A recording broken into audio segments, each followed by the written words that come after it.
Gaston Boy Black Asim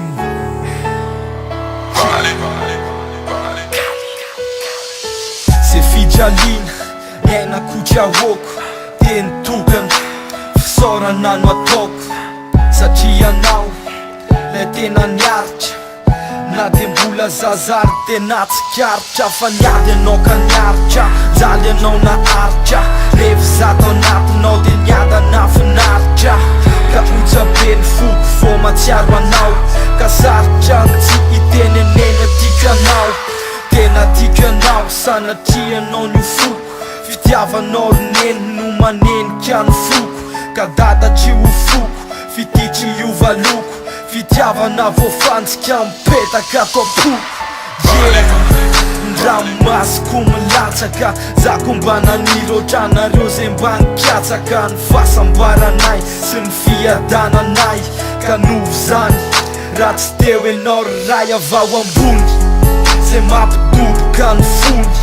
Andriamanitro zay fa lasa mba velomy zay mboloko mba tazomy zay fa lasa mba velomy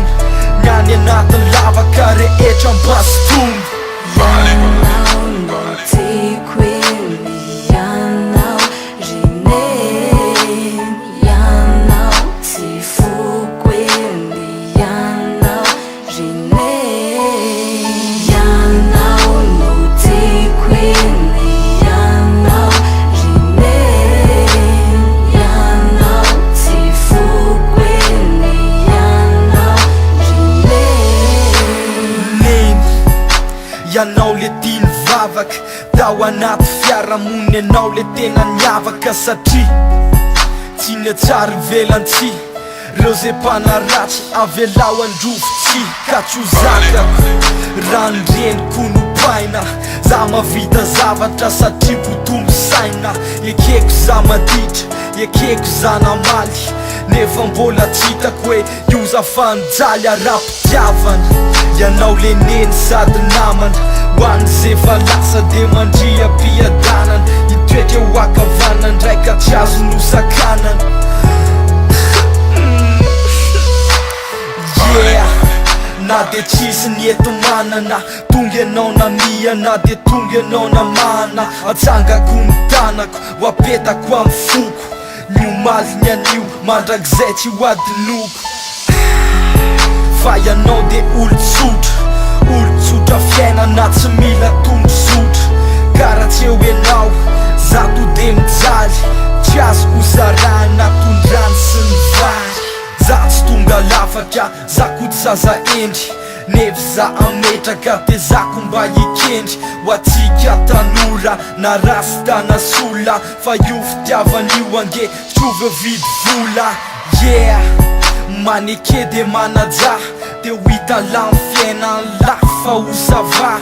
manaja ndray sy reny de ho tonga lafatra teny ny tompo anaty rapo no ataoko afatra Ianao no tiako eny,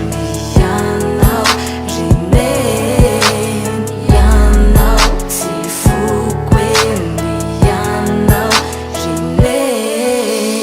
Ianao no tiako eny, ianao rineny,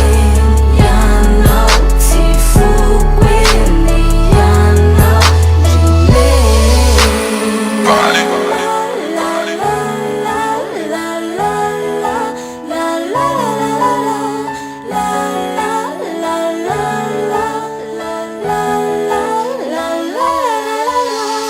yeah atolotra ho andrendrehetra rehetra